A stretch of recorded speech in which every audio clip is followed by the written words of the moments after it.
Doctor Moumita मेरे साथ जो हुआ वह होना ही था, क्योंकि मैंने बहुत बड़ा गुनाह जो किया था।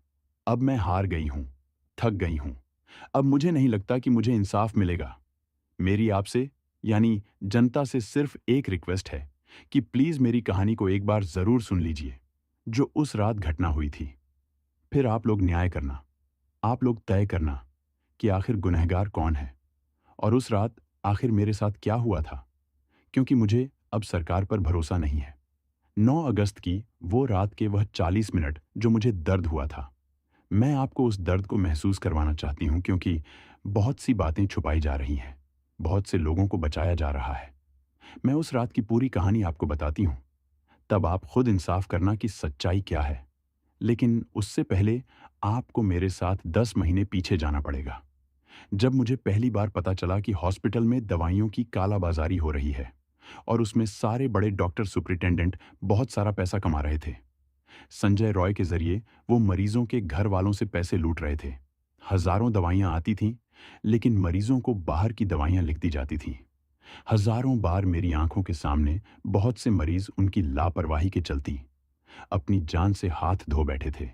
यह पूरा इतना बड़ा स्कैम था कि हर सीनियर्स डॉक्टर के पास करोड़ों रुपए आ रहा था, लेकिन इसमें मरीजों के साथ बहुत अन्याय हो रहा था, जो मेरे से बर्दाश्त नहीं हो पा रहा था। और सीनियर्स ने संजय रॉय को आगे कर रखा था, हालांकि उसकी हैसियत कुछ नहीं थी। बस वह 10 वाला 15,000 कमाने वाला एक इलिटरेट वॉलंटियर था, जो ना कोई डॉक्टर था, ना कोई कंपाउंडर था, लेकिन उसे तो खुले सांड की तरह अस्पताल में छोड़ रखा था। हम जैसे ट्रेनी डॉक्टर, जिन्होंने आधी जिंदगी डॉक्टर बनने में लगा दी, नीट क्लियर किया, हमसे ज्यादा उसको पावर दे रखी थी और उसको हर काम के लिए आगे रखा जाता था। अस्पताल में बेड होने के बावजूद मना कर दिया जाता था कि बेड नहीं है। अस्पताल में फिर संजय रॉय मरीज की फैमिली से बात करता था और उनसे मोटे पैसे लेकर उन्हें बेड दिला दिया करता था। और आखिर यह सब कुछ हमारे सामने हो रहा था। उनमें मेरी सबसे बड़ी गलती यह थी कि वह मुझसे बर्दाश्त नहीं हुआ और मैंने एक दिन जाकर प्रिंसिपल को इस बात की शिकायत कर दी। और शायद मेरी जिंदगी की यह सबसे बड़ी गलती थी। उसके बाद प्रिंसिपल ने मुझे ही डांटा और यह कहा कि तुम अपनी ड्यूटी पर ध्यान दो और हर चीज में टांग मत अड़ाओ। और यह कहा कि संजय रॉय पुलिस का आदमी है, उसके खिलाफ कुछ मत कहना। उसके अगले दिन मेरी नाइट ड्यूटी लगा दी गई, मुझसे एक्स्ट्रा काम करवाने लगे और तभी से संजय रॉय और प्रिंसिपल की आंखों में मैं चुप गई और तभी से मुझे सबक सिखाने की योजना बनाने लगे थे। मैंने इस बारे में माँ बाप से बात की थी, तो माँ बाप ने यही कहा कि तुम इन बड़े लोगों के चक्कर में मत पड़ो। बेटा, मैंने उनकी बात मान ली, लेकिन जब मैंने बहुत से मरीजों के परिवार को रोते हुए देखा और संजय रॉय को उनको परेशान करते हुए देखा, मैंने जब दूसरी बार आवाज उठाई और यह वो दिन था जब डॉक्टर की लापरवाही की वजह से एक 13 साल के लड़के की जान चली गई थी, तब मैंने दूसरी बार आवाज उठाई। लेकिन वह बात आई गई हो। अब जब भी संजय रॉय हॉस्पिटल आता तो मुझे घूरता और गुस्से में देखता। मैं यह सोचती थी कि इतनी भीड़ के बीच में यह क्या ही कर लेगा, और मेरा इस हॉस्पिटल में तो कुछ ही वक्त बचा था। फिर 9 अगस्त की वह काली रात आती है, जिसने पूरे देश को हिला रख दिया और मेरी जिंदगी को तार तार करके रख दिया और मेरे सारे सपनों को बिखेर दिया। जब मैं 2 दिन लगातार ड्यूटी कर रही थी, तो मैं इतनी ज्यादा थक गई थी कि जिसकी कोई हिसाब नहीं थी। और यह सब कुछ एक प्लान के तहत हो रहा था। मुझे बार बार ड्यूटी बुलाया जा रहा था, परेशान किया जा रहा था, टॉर्चर किया जा रहा था। लेकिन एक गरीब लड़की, जिसकी माँ ने अपना जेवर बेच के कॉलेज की फीस भरी हो, जिसके बाप ने कर्जा लेकर उसके ऊपर खर्च किया हो, वह क्या ही कर सकती है। मैंने उस रात खाना खाया और माँ को कॉल किया और सबसे पहले मैंने यह सवाल किया कि आप लोगों ने खाना खाया या नहीं। माँ ने कहा, हाँ बेटा, हमने खा लिया है। और फिर मैंने पूछा, पापा ने दवाई ली या नहीं। माँ ने कहा कि हाँ, पिताजी ने दवाई ले ली है। और तब मुझे शांति मिली। उसके बाद एक डॉक्टर मेरे पास आए, जिनको शायद किसी ने भेजा था। उन्होंने मुझसे कहा कि तुम 2 दिन ड्यूटी करके थक गई हो, ऊपर जाकर आराम कर लो, वहां कोई नहीं है, और ऐसी चालू करके सो जाना, यहाँ हम संभाल लेंगे। मुझे नहीं पता कि मेरे साथी ट्रेनी डॉक्टर को किसने भेजा था, लेकिन मुझे लगता है कि शायद प्रिंसिपल ने ही उन्हें भेजा था और वो भी संजय रॉय के कहने के ऊपर। और उस वक्त ही संजय रॉय अपनी काली करतूतों का प्लान बना रहा था। और उस वक्त बिल्डिंग के बाहर वो खड़ा था और शराब पी रहा था। जब मैं ऊपर जाकर सो गई तो संजय को किसी ने इन्फॉर्म किया और उसके बाद वह सीधा ऊपर आ गया। जब उस बिल्डिंग में कोई आता जाता ही नहीं था और वहां सुबह 4 बजे उसका क्या काम था? कुछ नहीं, बल्कि वह मेरे लिए वहां आया था और उसे पता था कि मैं ऊपर हूं। मीडिया बिक सकती है, पुलिस वाले बिक सकते हैं, लेकिन मैं जनता से बात कर रही हूं। शांत, आपसे बात कर रही हूं जो कभी बिक नहीं सकती, जो बिना किसी लालच के मेरे लिए आवाज उठा रही है।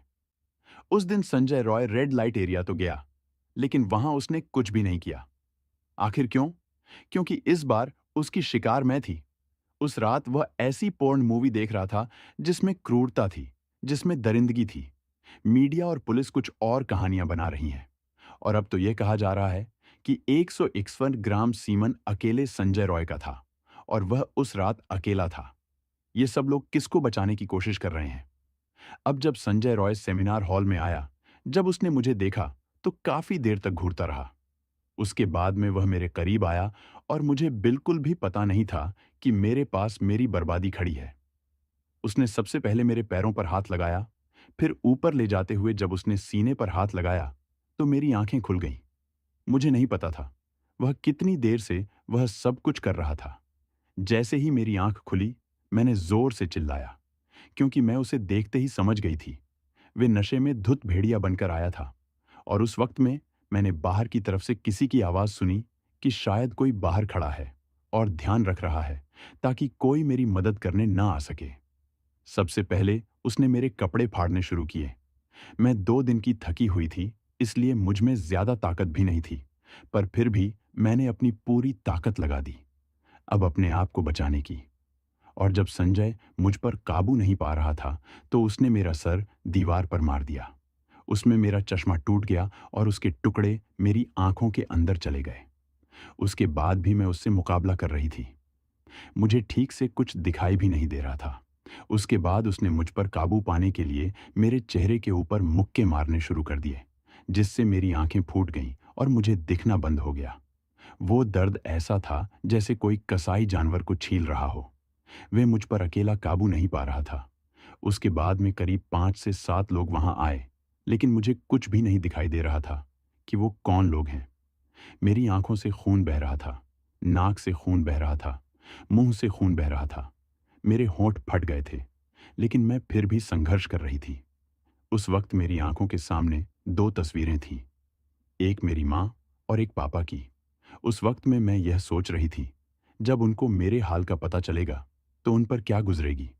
वह मुझे इस हाल में देखेंगे तो उन्हें कितना दर्द होगा, वह कैसे बर्दाश्त कर पाएंगे।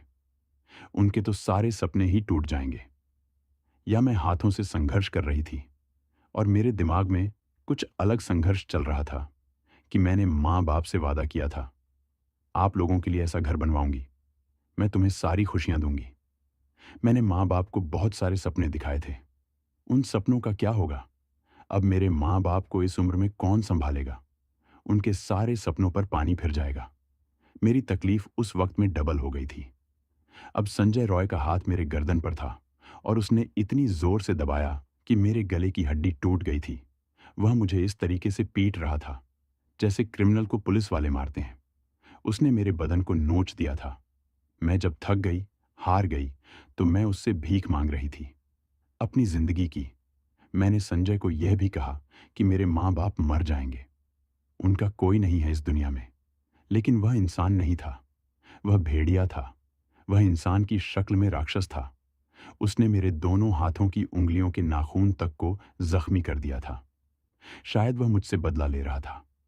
मैं रो रही थी, लेकिन मेरे आंसू तो आंख से निकलते हुए खून में कहीं छिप गए थे। मैं फिर भी चिल्ला रही थी। मेरा बदन मेरा साथ नहीं दे रहा था। मैं अपनी पूरी हिम्मत के साथ, पूरे साहस के साथ उससे लड़ी। दिखाई नहीं देने के बावजूद भी मैंने उसके चेहरे पर नोचने की कोशिश की, लेकिन उससे उसकी क्रूरता बढ़ती जा रही थी। उसने मुझे नीचे गिरा दिया, जिससे कोई चीज मेरे पेट पर लगी, जिससे मुझे पेट पर भी दर्द शुरू हो गया। फिर उसने मेरा हाथ पकड़ा, जिससे मैं डिफेंस कर रही थी।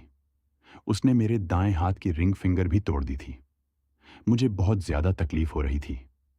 मेरे दर्द की सीमा तब पार हो गई थी जब उसने मेरे पैरों को इस हद तक स्ट्रेच कर दिया था कि मेरे हिप की हड्डी भी टूट चुकी थी। एक कसाई भी मुर्गी को इतनी बेरहमी से नहीं काटता जितनी बेरहमी से उसने मेरे साथ इतनी दरिंदगी की थी। मेरे बदन पर ऐसी कोई जगह नहीं थी जहां मुझे चोट नहीं लगी थी। मेरा जो दर्द था वह मैं आप लोगों को बयान नहीं कर सकती, और शायद आप महसूस भी नहीं कर सकते। मेरी जिंदगी का सपना बड़ी डॉक्टर बन के लोगों की जान बचाना था, लेकिन आज मेरी जान बचाने के लिए वहां कोई मौजूद नहीं था।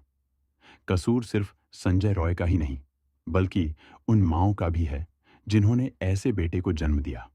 सज़ा उन माँओं को भी मिलनी चाहिए जिन्होंने अपने बेटों को औरतों की इज्जत करना नहीं सिखाया, औरतों का सम्मान करना नहीं सिखाया, उन्हें अच्छे संस्कार नहीं दिए। क्योंकि अगर अच्छे संस्कार माँ बाप देते हैं तो उनके बच्चे कभी गलत काम नहीं करते। मैं अपनी आंखों में कांच के टुकड़े निकालने की कोशिश कर रही थी, लेकिन अब इतनी हिम्मत भी नहीं थी कि मैं अपने हाथ भी ऊपर उठा लूं, और अब मैं बेहोश हो गई थी। मेरे प्राइवेट पार्ट से खून निकल रहा था क्योंकि उसने मेरी टांगें चीर दी थीं। 2012 में जब मैंने निर्भया के बारे में सुना था तो मैं यह सोचती थी कि उसको कितना दर्द हुआ होगा, और आज वह सब दर्द मैं सहन कर रही थी। उसके बाद भी संजय रॉय नहीं रुका। वह मुझे गालियां दे रहा था और मेरा रेप कर रहा था। और उसके बाद बेहोशी में कितने लोगों ने मेरे साथ रेप किया मुझे नहीं पता, लेकिन मुझे यह पता है कि संजय रॉय अकेला नहीं था। मेरे साथ गैंग रैप हुआ है पुलिस को, डॉक्टर्स को, सबको पता है कि 151 ग्राम सीमान एक इंसान का कभी नहीं हो सकता। इसके बावजूद ये कहा जा रहा है कि संजय रॉय उस रात अकेला था। मैं मेरे देश की सेवा करना चाहती थी, और मेरे देश ने उसके बदले में मुझे यह तोहफा दिया। मेरे बलात्कार पर राजनेता अपनी रोटियां सेक रहे हैं। पश्चिम बंगाल में बीजेपी आ जाए, इसलिए रैली निकाली जा रही है। पुलिस वाले सच्चाई बता नहीं रहे क्या? अगर इनकी बेटी के साथ यह सब कुछ हुआ होता, तब भी क्या ये यही सब करते? क्या अब मैं कह सकती हूं कि सारे जहां से अच्छा हिंदुस्तान हमारा? मुझे किसी पर भी भरोसा नहीं है। मेरा बलात्कार 9 तारीख को हुआ था, और 10 तारीख की रात को सेमिनार वाली बिल्डिंग तोड़ दी गई। आखिर क्यों, जब संजय रॉय पकड़ा ही गया था तो बिल्डिंग क्यों तोड़ी गई? ताकि सारे सबूत तबाह हो जाएं। और किस अधिकारी ने इनको इजाजत दी थी बिल्डिंग को तोड़ने की? क्या यह मेरे देश का कानून है? संजय रॉय ने सब कुछ बता दिया कि कौन कौन उस रात साथ में था। फिर यह बात क्यों दबाई जा रही है? क्यों उन लोगों को बचाया जा रहा है? शायद उन लोगों ने करोड़ों रुपए दे दिए, इसलिए शायद मुझे इंसाफ नहीं मिलेगा। क्योंकि मेरे देशवासी तो अभी हिंदू मुसलमान में बिजी हैं। जब वहां से फ्री हो जाएंगे तब वह मुझे इंसाफ दिलाएंगे शायद। तब वह हमारी जैसी बेटियों की रक्षा कर पाएंगे। मैंने आपको पूरी कहानी सुना दी है। मैंने आपको अपना दर्द बताया है। अब आप तय कीजिए, न्याय कीजिए कि उस रात सिर्फ अकेला संजय रॉय था, या फिर और बड़े लोग। आखिर पुलिस बहुत सी बातों को क्यों छुपा रही है? आखिर इतनी लापरवाही क्यों हो रही है? मैं मौमिता, और यह मेरी कहानी है। कहानी एक है, और सवाल बहुत सारे कि क्यों सिर्फ इंडिया में ही क्यों, और देश में ऐसी घटनाएं क्यों नहीं हो रही हैं? क्या अब जरूरत नहीं है बदलने की? कहते हैं समय के साथ बदलना बहुत जरूरी होता है। तो जब सब कुछ बदल गया है तो कानून वही क्यों?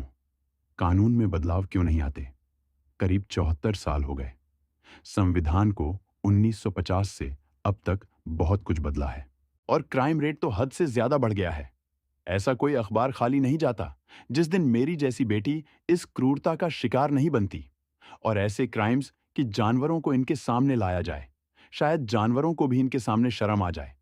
तो अब ऐसे भेड़िए इस देश में आ गए हैं, तो क्या अब जरूरत नहीं है लॉ को बदलने की? क्यों आज के क्राइम के हिसाब से कानून नहीं बदलते? वही कानून जो 74 साल पहले था। आखिर कानूनों में तब्दीली क्यों नहीं लाते? ये कानून इंसान के लिए है, इंसान कानून के लिए नहीं। हम लोग कानून में बंद कर रह गए, और इसी वजह से मुज्म को किसी बात का डर नहीं है। लाखों पुलिस, लाखों आर्मी, कोर्ट, अदालत, उसके बावजूद भी आरोपियों के लिए क्राइम करना इतना आसान कैसे हो सकता है? आखिर आरोपी पुलिस को क्या समझते हैं? कोर्ट को, अदालत को शायद कोई खिलौना बना रखा है। आज हमारा देश ऐसा क्यों हो गया है कि लड़कियां तो बहुत दूर की बात, अगर देर रात लड़के भी बाहर रहते हैं तो घर वालों को फिक्र हो जाती है। ये कैसा देश बनाया है? सोचने की बात है। क्या दुश्मन सिर्फ हमारे पड़ोसी देश है या फिर देश के अंदर? यह दुश्मन जिन्होंने हमारे देश को इतना गंदा और खोखला कर दिया, जहां लड़कियां ही नहीं बल्कि लड़के भी सेफ नहीं हैं दोस्तों। जब भी मैं इस तरीके की कहानी लिखता हूं, मुझे बड़ी मुश्किल होती है ना। मैं लिख पाता हूं, हाथ पांव कांपने लगते हैं, दिल भारी सा हो जाता है, आंखों से आंसू रुकते नहीं है। बड़ी हिम्मत करके वीडियो लिखता हूं, वीडियो बनाता हूं, सोचता हूं कि कोई ऐसे कैसे कर सकता है। आज इंसानियत कितनी दूर चली गई हमसे। लेकिन अब कुछ बदलने की जरूरत है, ताकि हम कानून के लिए नहीं, कानून हमारे लिए बन सके, ताकि बदलाव आ सके। Human trafficking, organ trafficking, rape, murder, भ्रष्टाचार, जो हमारे देश में सबसे ज्यादा बढ़ गया है। यही क्राइम अगर दूसरे देश में होता तो शायद अभी तक इंसाफ मिल चुका होता। लेकिन हमारे देश में मुजरिमों को रिहा कर दिया जाता है, मुजरिम बदल दिए जाते हैं। हमारे देश को अंग्रेजों ने इतना बर्बाद नहीं किया जितना हमारे राजनेता ने बर्बाद किया। हमें जरूरत है इन्हें बदलने की, कानून को बदलने की। जब तक कानून नहीं बदलेंगे, भ्रष्ट लोग जब तक कुर्सी पर बैठे रहेंगे, क्राइम्स ऐसे ही होते रहेंगे। याद रखना, आज किसी और की बेटी है, कल आपकी भी बेटी हो सकती है। इसलिए मेरी आपसे रिक्वेस्ट है, सच्चाई को जानो और मेरे लिए आवाज उठाओ, ताकि मुझे शांति मिल सके, मुझे न्याय मिल सके। मैं आपकी बेटी मौमिता दुनिया से भले ही चली गई, लेकिन हमेशा आपकी यादों में रहूंगी। आप सब लोग अपना ख्याल रखें, सुरक्षित रहें। धन्यवाद।